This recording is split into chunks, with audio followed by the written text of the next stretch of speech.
ആലപ്പുഴ ജില്ലയിലെ CBSE school കൂട്ടായ്മയായ സഹോദയയുടെ നേതൃത്വത്തിൽ കിഡ് ഫെസ്റ്റ് നടന്നു. മുഹമ്മ KE കാർമൽ സെൻട്രൽ സ്കൂളിൽ അരങ്ങേറിയ kid fest father Varghese Kottoor ഉദ്ഘാടനം ചെയ്തു. നാടോടി നൃത്ത മത്സരത്തോടെ കിഡ് ഫെസ്റ്റിന്റെ അരങ്ങുണർന്നു.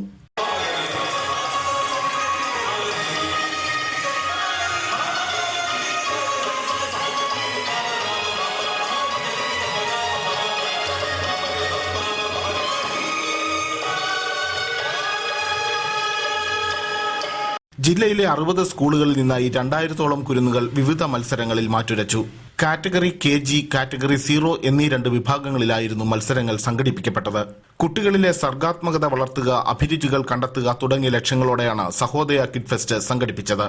ഒന്നാമത്തെ വിഭാഗമായ കാറ്റഗറി KGയിൽ colouring, memory test, action song എന്നിവയും കാറ്റഗറി 0യിൽ 1-2 ക്ലാസുകളിലെ കുട്ടികൾക്കായി കളറിംഗ്, സംഘഗാനം, സംഘനൃത്തം തുടങ്ങിയ മത്സരങ്ങളും നടന്നു. വൈകിട്ട് നടന്ന സമാപന സമ്മേളനത്തിൽ പ്രശസ്ത സാഹിത്യകാരൻ CP പള്ളിപ്പുറം വിജയികൾക്ക് സമ്മാനങ്ങൾ വിതരണം ചെയ്തു.